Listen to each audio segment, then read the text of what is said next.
Nuestra invitada de hoy, a Sin Café como Excusa, ha decidido aliarse con el humor, y no con un humor cualquiera, sino con el humor negro. Ese humor que te enfrenta a ti mismo y en el que te ves inmerso casi sin darte cuenta. Lo hace con alimañas desde los teatros del canal. Pilar Massa, bienvenida a Telón y Cuenta Nueva y gracias por estar hoy con nosotros. Muchas gracias a ti.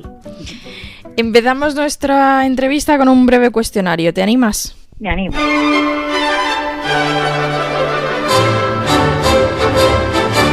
¿Beatles o Rolling? Beatles. ¿Dylan o Marley? Uy, qué difícil. Dylan. ¿Chaplin o los hermanos Marx? Chaplin. ¿Comedia o drama? Comedia. ¿Ciencia ficción o fantasía? Ciencia ficción. ¿Una película para no olvidar? Dos en la carretera. ¿Un libro que siempre está en tu mesilla? Los cuentos de terror de Edgar Allan Poe. ¿Un poema al que volver? Pues algún poema de Neruda. Esta es muy difícil. Déjame que solo diga eso. ¿Una canción que forme parte de tu banda sonora? Pues para eso soy malísima, la verdad. Cantaba muy mal de pequeña y no tengo así alguna canción que canturrear. No lo sé. Soy mayor, alguna de Serrat. ¿Una obra que viste y tienes completamente grabada en la retina? Pues en una ocasión vi un Esperando a Godot en Londres con Ben Kingsley y nunca se me olvidará, claro. ¿Dirías que la directora, la actriz, nace o se hace? Se hace.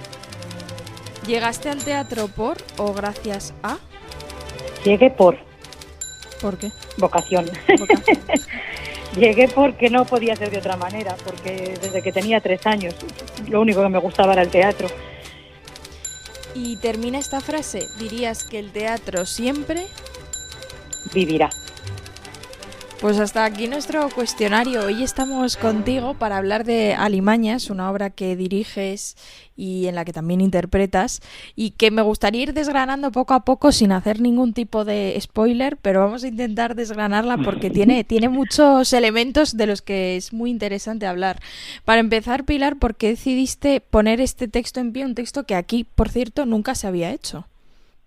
Nunca se había hecho ni siquiera ningún texto del autor que con tu permiso te diré que es uno de los grandísimos dramaturgos del panorama contemporáneo universal. Sus textos se representan en todo el mundo, pero comprendo también que requieren un riesgo. Si eres un productor al uso, no como yo no soy productora, lo produzco para poder contar esa historia. Pues lógicamente te lanzas a una cosa que sabes que va a ser más comercial, que va a gustar más, que va a tener más tirón. Yo soy una kamikaze en ese sentido y quiero ser fiel un poco al teatro social contemporáneo, que es lo que me gusta hacer. Me gusta ser reflejo de algo que pase en la sociedad y me interese contar o me apetezca contar. Y aquí no se suele hacer humor negro, no creo que se hace muy poco, no se hace, no tenemos tradición del humor negro, del teatro macabro. Y como estoy un poco loca y era un reto muy grande y un riesgo, pues me apetecía contar esta historia desde ese prisma que lo cuenta Phyllis Ridley, que es el humor negro. Y me parecía pues de lo más interesante y de lo más difícil. Y dentro del abanico que tenía de funciones que quería, que contemplaba poder montar, esta me atrapó. Manuel Benito me hizo una pequeña traducción un poco para que viera la idea, la carpintería teatral que tenía, y todo me subyugó, todo me encantaba. Me encantaban los personajes, me encantó la forma en la que estaba escrita, como cuchillos. Me encantaba el humor, me encantaba lo que contaba, me encantaba ese mundo de mágico en el que mete un drama tremendo. Me gustó muchísimo y me pareció dificilísimo. Entonces dije, ¿a qué lo hago? El reto. Total. Esa es un poco la historia. Decías que es verdad que en España no tenemos mucha tradición del humor negro, un humor al que hay que entrar, al que no todo el mundo entra, por cierto, porque es un humor muy peculiar y que te tiene que gustar. Claro. Te tiene que gustar o te tiene que sorprender y decir, bueno, pues ¿por qué no voy a entrar en esto, no? Yo creo que es un poco lo que pasa a lo largo de las 2 horas de función. Me imagino que habrá gente que no entre nunca, pero si entras, creo que puede ser un deleite. Puede ser un deleite precisamente por lo que tú comentabas, que tiene muchísimas capas, muchísimo subtexto, muchísimos pequeños detalles que cuando los enlazas o los encajas en el puzzle dices, madre mía, qué gracioso, por favor, qué divertido, qué bestia, pero todo claro, te estás carcajeando. Yo digo que las miserias humanas son vergonzosamente divertidas. Entonces es algo tan vergonzoso, tan irreal y tan real, por otro lado, ¿no? Que te va atrapando. A mí, por lo menos, pues eso es un poco lo que me pasó, me atrapó. Por eso la puesta en escena he intentado que fuera, Elvira, lo más a favor del texto posible. Pues eso, una puesta en escena con un hexágono, fría, matemática, concisa, precisa. Ha sido una lucha no, porque los actores han sido maravillosos, se han puesto a favor, facilitadores, favorecedores, pero complicado. No todos los artistas queremos hacer eso, ¿sabes? Tú lo que quieres de entrada es dejarte llevar por la emoción, llorar mucho, y es un texto que se prestaba a todo lo contrario, a que el drama esté cuando tú te vas a tu casa. Y sin embargo veas eso como algo tremendo mientras lo estás viendo y te estás riendo o sonriendo. Que precisamente es lo que más angustia del humor negro, ¿no? Para el espectador, que es pensar, ¿cómo me estoy riendo de esto? Totalmente, es que esa es la definición del humor negro, totalmente, eso es. Decías que en la obra has navegado en la dirección completamente a favor del texto, y es que hay que decir que hay un ejercicio de teatro textual inmenso porque no hay ningún tipo de elemento, que todo el rato es una obra muy, muy descriptiva. Claro, porque ¿sabes qué pasa? Que como ellos cuentan la historia, ellos se dirigen al público al principio de todo, ya sabes, diciendo, vamos a contaros lo que pasó 1 año y medio antes de que naciera Benji, que es el hijo de la pareja. Entonces, como era contado, yo les decía a los actores, vamos a hacer una cosa. Lo pensé mucho, trabajé en la función 1 año antes de empezar a ensayar. Entonces pensé, yo creo que tiene que ser una página en blanco para que los espectadores, yo te digo, jolín, Elvira, me he comprado una cocina maravillosa. Pues tú te imaginas esa cocina. Aunque yo te diga, es de color melocotón, pues tú te la imaginas, ¿no? Entonces prefiero que cada uno se imagine cada cosa que va surgiendo o de la que van hablando. Entonces pensé, ellos quieren contarlo también al espectador, que esto no lo podemos desvelar, pero los espectadores son necesarios en la obra, muy necesarios, son un personaje más. Entonces, como ellos tienen que creerles, que convencerles, que el espectador tiene que estar completamente implicado en la trama, se lo tienen que contar muy bien todo para que les comprendan, ¿no? Todo lo que les están contando. Entonces se lo cuentan tan bien que traen esos sonidos, traen ese aroma, ¿no? A su memoria para poder explicar bien la historia, como estoy tratando yo ahora mismo de hacer ahora, ¿sabes? Contigo, contártelo lo mejor posible. Sí, es verdad, porque además dices, ellos lo van relatando pero es que que hay que llegar a explicarles a los oyentes, efectivamente, que además es que dicen, y entonces llegó una carta, y abren una carta que no existe, y entonces cogimos, hasta los elementos más pequeños tampoco están, pero tú los ves, ese es el poder del teatro y de la palabra en este caso. Totalmente. Pues esa fue la apuesta, que me daba muchísimo miedo. Yo decía, madre mía, me van a tirar tomates. Pero luego, fíjate, sin embargo, ha gustado, ha funcionado, creo, Bueno, eso es por lo que he apostado y ya no hay vuelta atrás. Hay muchos ensayos detrás. Con Alimañas nos ponemos en una de esas tesituras en las que probablemente como espectador no quieres estar, es incómoda, pero a la vez te enfrenta a ti mismo, ¿no? Cuando nos lleva a esa distopía en la que, bueno, te puedes ver perfectamente reflejado en una pareja que lo único que quiere es, pues, mejorar en su vida, quien no quisiera, ¿no? Y de claro, pronto, y sobre todo por el niño, es muy bueno cuando dicen por el niño. Como justificación ante todo puede servir. Y de pronto, 2 personas que en principio parecen 2 personas perfectas y completamente bondadosas, a lo que pueden llegar a ser capaces por ambición, por mejora y casi incluso sin darse cuenta, ¿no? Y metidos en el absoluto, en el aborigen de la sociedad de consumo en la que nos encontramos, que efectivamente sutil no es la palabra, no se me ocurre otra palabra mejor, pero estamos inmersísimos en ello sin darnos casi cuenta, ¿no? En los anuncios de la calle, en las parejas que viven a nuestro lado y tienen algo mejor. Entonces, ellos están absolutamente metidos empiezan a meterse en ese mundo, están metidos en ese mundo, nacemos metidos en ese mundo. Y luego también hay un elemento que a mí me atrajo muchísimo por mi manera de pensar, que por supuesto respeto todos los pensamientos y todas las ideologías, pero a mí me parecía también un punto a favor, habla de la hipocresía de la moral cristiana. Entonces Lili está educada en la moral del catolicismo. Entonces hay algo pues del tema de la confesión, del pecado capital, el sacrificio, la culpa, todo eso me gustaba mucho también, que está en la obra como una obra sin moralina, es una obra que expone unos temas, están ahí, lo que tú decías ahora, ¿no? Están ahí, entonces tú te vas a tu casa y yo ahora mismo, o sea, vergonzosamente cuando colguemos pensaré, ay, me tengo que comprar un perfume porque no tengo, ay, vaya mierda de coche que tengo y me tengo que comprar uno mejor cuando pueda, nunca me lo compraré, pero vamos, porque nunca podré, me arruino con el teatro, pero te quiero decir que ahí está la paradoja y ahí está lo que expone la obra, ¿no? Sí, es verdad que en un principio ellos van, bueno, se ven inmersos en esa vorágine, como decías, que simplemente tienen ya completamente asumida. Y hay una frase que se repite varias veces, que es nada de preguntas, simplemente aceptémoslo. Aceptémoslo.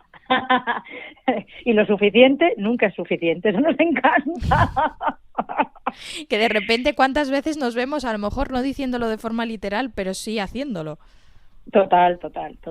Si nos hemos reído en los ensayos porque decíamos, madre mía, igual que no sé quién, pues esto lo dijo un día mi prima no sé cuántos. Yo, fíjate, tengo unos amigos que entraron a vivir en un chalecito, es que pasó lo mismo, bueno, lo que la obra es imposible porque parte de una premisa muy absurda que desemboca en una lógica aplastante, pero se compraron un chalecito muy barato a las afueras de Madrid, que habían estado unos chalets, eran 8 me parece, aquí son 5, ya sabes la historia. Eran 8 chalecitos que habían estado ocupados por gitanos que los ocuparon y vivieron allí y luego los compró un banco malo y mis amigos compraron el primero y la gente lo empezó a ver, se empezaron a animar y se han vendido los 8. O sea que es que efectivamente la obra es humor, la obra es surrealista completamente, es esa cosa absurda que hace Philip Ridley en sus obras maravillosamente bien hecha. Philip Ridley también hace hace cine de terror, o sea, es un tío que está muy puesto en la ciencia ficción, en el surrealismo, pero todo como en un envoltorio de plasmar una realidad envuelta en eso, ¿no? Que me parece mucho más interesante que si lo plasmas tal cual, ¿no? Porque esa es la licencia que tenemos los artistas, lo que tienen los artistas y los dramaturgos. Yeah. Bueno, pues te decía lo de las casitas y se vendieron las 8 y están ocupadas por gente de bien. Al final pasa. En ocasiones, además, decías como, bueno, esto parte de una premisa que a priori parece absurda y termina con una lógica aplastante. Es precisamente cuando resulta más efectivo el mensaje que se relata en la ficción, ¿no? Cuando de pronto en un principio uno no se ve identificado y de repente se ve ahí que es uno, pero ya cuando se ha dado cuenta ya es tarde. Claro. Yo creo que cierra muy bien la función, que es un rulo como perfecto, yo creo que la gente luego dice, o por lo menos a mí me pasó, o cada vez que veía los ensayos, claro, esto es por esto y esto es por esto. Entonces vas encajando las piezas del puzzle en su agujerito y ojalá sea una función que te lleves a casa en el pensamiento, no que pase sin pena ni gloria. No por una cuestión de moralina, lo digo, sino por una cuestión artística, de recordar algo con ese... pues que cale, ¿no? Artísticamente en nosotros. Sí, porque como decías es una función meramente expositiva, solo te relatan una historia y nadie te trata de convencer de nada, ni de que las acciones de ellos fuesen mejores o peores que otras, ¿no? No, sobre todo porque como está envuelta de humor, pues lo deja ahí de otra manera, no es un drama explícito, ¿no? Hay una parte del texto que, como decías hace un momento, hace una crítica bastante voraz al cristianismo, a la moral católica, y se insiste mucho en aquello de comprender y no necesariamente perdonar. Claro, es que como explica Oli al final de la función, el tema de la confesión, que se ha adueñado la Iglesia Católica o que forma parte de las normas o las reglas, no sé cómo decirlo, de la Iglesia Católica, no empezó así. Realmente la confesión empezó que un individuo contaba ante la sociedad, ante un grupo de personas, lo que había hecho, y si ese grupo de personas le comprendía y le perdonaba, entonces él podía pues seguir con su vida sin sentimiento de culpa. Por eso necesitamos a los espectadores al final. Esto no pasa nada porque lo desvelemos. Ellos tienen que estar ahí a ver si comprenden lo que ellos les cuentan. Entonces, si les comprenden, les confiesan. Si les confiesan y les perdonan, pues todo está bien. Que es morrocotudo, pero es así. Sí. Y efectivamente, justo en ese momento en el que se expone, bueno, nosotros hemos venido aquí a contaros esto, se da uno cuenta cómo va evolucionando en el público, que al principio de la obra se oyen carcajadas y poco a poco esas carcajadas se convierten en medias sonrisas, ¿no? Conforme avanza la obra y el humor negro va calando y uno ya se sonríe de sí mismo, pero ya no se ríe tanto. Pues mira, yo eso no lo sabía, me lo estás diciendo tú porque no he estado entre el público, no puedo estar, es como estoy en el escenario también, pero me gusta mucho oírtelo. Al final uno porque va eso es un entrando. poco lo que quería. Y me parece interesantísimo al final de la función esa escena en la que ellos dos se convierten en ellos, en sus vecinos. Supongo que la dirección de esos minutos habrá sido terroríficamente difícil, porque de pronto 2 actores interpretan a 10. 12 personajes, 12. 12 personajes Sí, bueno, que mantienen conversaciones tremendo. entre ellas. Lo que pasa que no quiero ni echarme flores ni nada, pero tienes toda la razón, ha sido muy duro y muy difícil. Primero me costó mucho plantearlo, pero pensé tengo que seguir con la línea de lo más conciso posible, pero lo más efectivo posible. Y luego, claro, hay que dibujar estos vecinos, porque en realidad lo que les ha venido a ofrecer la señorita Di, la agente del inmobiliaria esta del ayuntamiento, del programa de rehabilitación de vivienda, se cumple. Ellos ponen la casa muy bonita, entonces otra gente la ve y piensa que pueden hacer lo mismo, y entonces los chalecitos se van vendiendo. Hay que contarlo, hay que hacerlo, y fue un trabajo, no solo por mi parte, por supuesto, por parte de los actores, increíble, no solo de estudiar, que la gente luego se queda con qué memoria, no, o sea, han puesto el corazón y el alma en cada pequeñito personaje, hasta el niño que tienen los pakistaníes, que hace pum, pum, y dispara la pistolita. Ha habido que crearlo, ha habido que crear todos los personajes en un ritmo trepidante para poder empatizar con el personaje de Oli, que es el que va sintiendo lo que pasa en esa fiesta de cumpleaños y va escuchando las palabras que resuenan en su mente, ¿no? Y crear cada personaje, los fuimos creando poco a poco, los fuimos metiendo en la fiesta. Luego había días que entrábamos en barrena, días que hemos llorado, días que hemos parado el ensayo y nos hemos ido a tomar algo. Ha sido duro. Y luego ellos, como un entrenamiento, cada día repasan eso, como una gimnasia, antes de la función. Es verdadera gimnasia, ¿eh? Total, Elvira. Pero bueno, también, no sé, es una oportunidad. Estamos ahí para trabajar y para contar historias, y yo creo que es una oportunidad bonita poder hacer esta función. Yo estoy muy agradecida a los teatros del canal, porque fui con el proyecto debajo del brazo por todos los teatros, toqué muchas puertas y se me abrió la puerta de los teatros del canal de la mano de Blanca Lee, y estoy muy agradecida porque apostó por nosotros y se arriesgó con nosotros. Y eso, para mí, que llevo muchos años en la profesión, 37, Elvira, jolines, pues la gente se vende un poco al mejor postor, que lo entiendo perfectamente, pero es una profesión de modas, es una profesión de... Y los teatros del canal han apostado por nosotros sin concesiones, como hace Philip Ridley, sin concesiones. Precisamente decías ahora mismo que llevas ya 37 años en la profesión, muchos años dedicados al teatro clásico, luego has montado tu propia compañía. Supongo que al final, conforme avanza el tiempo uno dentro de la profesión, va tomando nuevos riesgos, pero el mayor siempre es montar un texto que decida poner en pie, ¿no? Totalmente. Aparte que también la gente dice, bueno, cada vez es peor, cada vez estás más cansado, cada vez tienes... Yo estoy como maleada, ¿sabes? La ilusión la tienes siempre, por supuesto que sí, si no, no lo haríamos.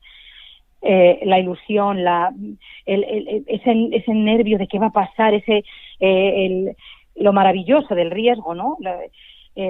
Los nervios de si gustará, no gustará, esa cosa casi como, no sé cómo se dice, como, me sale la palabra kamikaze, pero no es eso,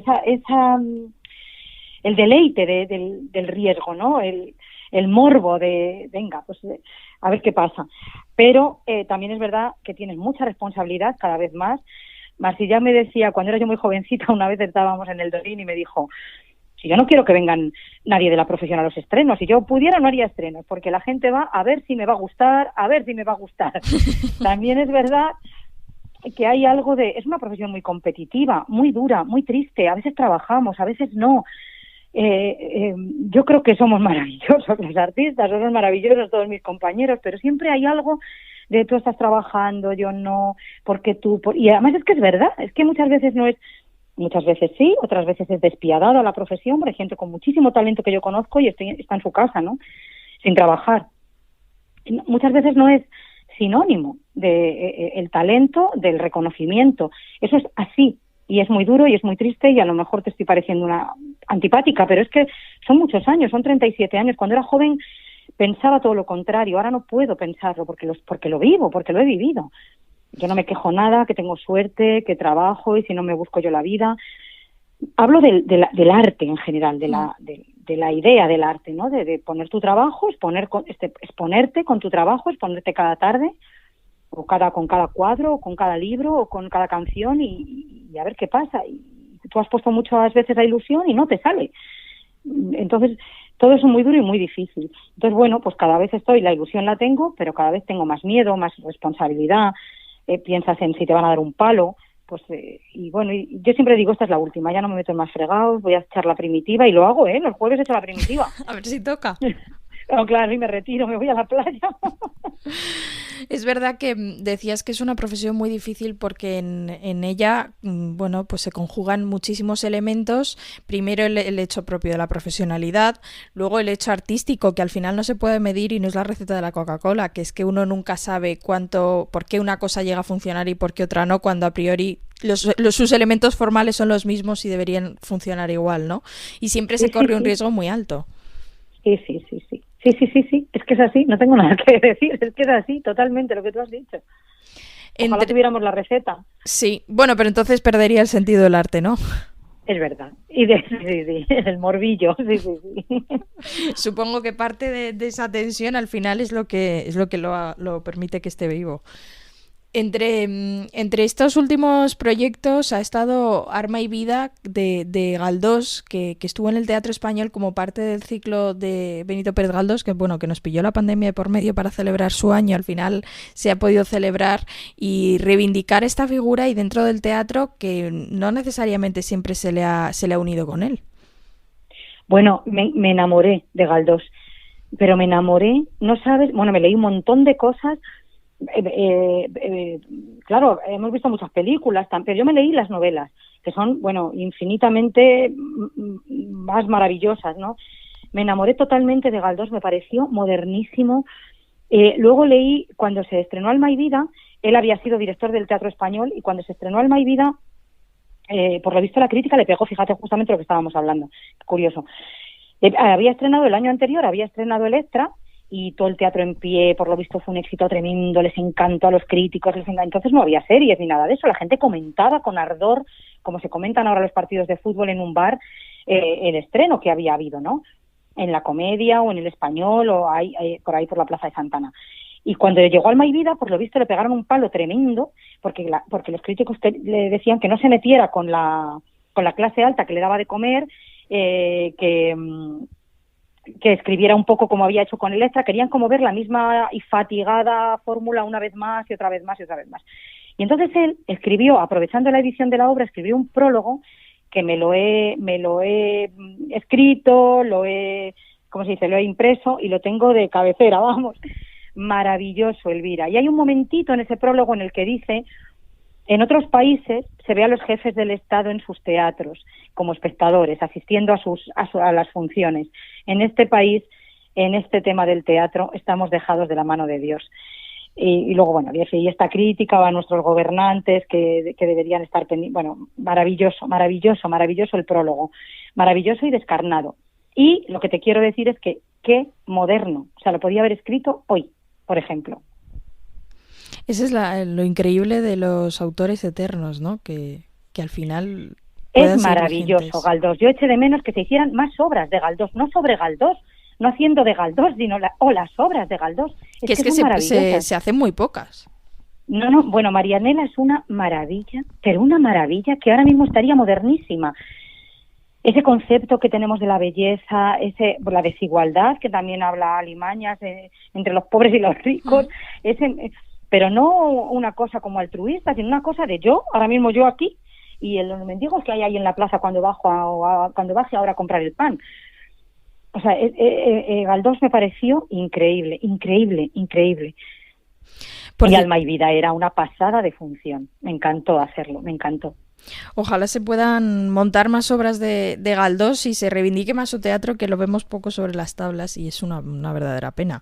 Por cierto, ahora que hablabas de los mendigos, se me ha olvidado apuntar que es muy interesante cómo se hace en Alimañas, en la obra. ¿Cuántas veces tú ves un mendigo de aquí al supermercado, ves 10 y simplemente, bueno, los haces como pasar desapercibidos, ¿no? Como que son parte de tu día a día y se dice de una forma tan... bueno, incruenta porque se puede hacer porque es el teatro, pero cómo impacta, ¿no? Claro, pero eso forma parte de lo que comentabas al principio de la entrevista, del humor negro. Está metido en ese humor negro. Si fuera una función realista, de entrada diríamos la palabra mendigos, que en Alimañas ni se nombra. Ya sabes que los llaman renovadores. Y por un lado, al principio de la obra se llaman sin techo, pero luego ya no, porque viven cerca de los chalés, no podemos desvelar nada más. Pero como está envuelto en eso, efectivamente todavía se hacen más invisibles, todavía se hacen más, pues eso, pasar delante de ellos como si ya forman parte de nuestra sociedad, como parte del decorado. Y yo creo que dentro de eso está todo el drama, ¿no? Efectivamente, Alimañas que al final lo va descubriendo todo poco a poco y que, bueno, resulta una distopía muy, muy interesante de ver y de luego llevarse a casa. Pilar, antes de despedirte, nuestra entrevista va a llegar a su fin, pero a todos nuestros invitados, ya que nuestra sección se llama Sin café como excusa, les proponemos que nos digan una persona o un personaje con el que si pudieran se tomarían un café sin dudarlo. ¿Cuál sería el tuyo? ¿Tiene que estar vivo? ¿Puede estar muerto? Puede estar muerto. Pues con Adolfo Marsillac. Ojalá pudiera. Pues Pilar Masa, muchísimas gracias por haber estado con nosotros acercándonos a Alimañas, que está en los teatros del Canal hasta final de junio. Así que quien quiera y debería ir a disfrutarlo, a reírse y a enfrentarse un poco a sí mismo. Elvira, muchísimas gracias, cariño. Muchísimas gracias, de verdad, de corazón.